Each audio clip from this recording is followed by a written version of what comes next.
പലപ്പോഴും അമ്മമാർ ക്ലിനിക്കിൽ വന്നിട്ട് സ്ഥിരമായിട്ട് പറയുന്നൊരു കംപ്ലയിൻ്റാണ് തങ്ങളുടെ കുട്ടി ഭക്ഷണം കഴിക്കുന്നില്ല, ആൾക്കൊരു വിശപ്പില്ല, ഭക്ഷണം കാണുമ്പോൾ തന്നെ ഓടിക്കളയുന്നു എന്നൊക്കെ. നമ്മൾ ഡീറ്റെയിൽ ആയിട്ട് ആ കുട്ടിയുടെ കേസ് എടുത്ത് ഒരു റോട്ടീനൊക്കെ ചോദിച്ചു വരുമ്പോൾ നമുക്ക് മനസ്സിലാകുന്ന ഒരു കാര്യമാണ് ഇതിലെ പ്രധാന വില്ലൻ എന്ന് പറയുന്നത് ബിസ്ക്കറ്റ് ആയിരിക്കാറുണ്ട്. കാരണം ഈ അമ്മമാർക്കും കുട്ടികൾക്കുള്ള വളരെ ഇഷ്ടപ്പെട്ടിട്ടുള്ള ഈ ബിസ്ക്കറ്റ് ഒഴിവാക്കാൻ പറയുമ്പോൾ ഒരെണ്ണം കഴിച്ചു കഴിഞ്ഞാൽ എന്താണെന്നാണ് എല്ലാവരുടെയും മനസ്സിലുണ്ടാവുക. പക്ഷേ അത് ഒന്നിലും നിൽക്കുന്നില്ല എന്നുള്ളതാണ് പ്രധാന കാരണം. ഈ ബിസ്ക്കറ്റിലുള്ള മൈദ, ഷുഗർ, പ്രിസർവേറ്റീവ്സ് ഇതൊക്കെ കുട്ടിയുടെ വിശപ്പിനെ താൽക്കാലികമായിട്ടുള്ള സാറ്റിസ്ഫാക്ഷൻ നൽകും.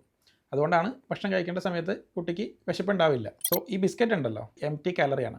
വൈറ്റമിൻസ്, ഫൈബർ, പോഷകങ്ങൾ ഇവയൊന്നും ഇതിലില്ല. ഇതിൽ ഷുഗർ ധാരാളം ഉള്ളതുകൊണ്ട് തന്നെ സ്ഥിരമായിട്ട് കഴിക്കുമ്പോൾ കുട്ടികളുടെ പല്ലിന് കംപ്ലയിൻറ്റ് വരാനുള്ള ചാൻസസ് ഉണ്ട്. അതായത് ഇവർക്ക് ആവശ്യമുള്ള ന്യൂട്രിയൻസ് കിട്ടാണ്ടാവുമ്പോൾ മാൽ ന്യൂട്രീഷൻസ് വരും, ഇൻഫെക്ഷൻസ് പെട്ടെന്ന് വരും. ചിലമാർ വന്നിട്ട് പറയാറുണ്ട് ബിസ്ക്കറ്റ് കൊടുക്കാറേ ഇല്ല, പക്ഷേ ബിസ്ക്കറ്റ് കൊടുക്കേണ്ട സിറ്റുവേഷൻസ് വന്നു കഴിഞ്ഞ് കഴിഞ്ഞാൽ ആരോറൂട്ട് മാത്രമേ കൊടുക്കാറുള്ളൂ എന്ന് പറയാറുണ്ട്. ശരിക്കും ഈ ആരോറൂട്ട് ബിസ്ക്കറ്റിൻ്റെ ഇൻഗ്രീഡിയൻസ് എടുത്ത് നോക്കിയാൽ നമുക്ക് മനസ്സിലാവും. അതിനകത്ത് ആരോറൂട്ട് 0 to 1% മാത്രമേ ഉള്ളൂ. ബാക്കിയുള്ളതെല്ലാം ഷുഗറും പാം ഓയിലുമാണ്. സോ വേറെ ഏതൊരു ബിസ്ക്കറ്റ് പോലെ തന്നെയാണ് ആരോറൂട്ടും. അതുകൊണ്ട് തന്നെ ബിസ്ക്കറ്റ് നൽകുന്നത് പൂർണ്ണമായിട്ട് ഒഴിവാക്കാനാവില്ലെങ്കിൽ പോലും അതിനൊരു പരിധി നിശ്ചയിക്കുക. Velith Homeopathy on a mission to cure.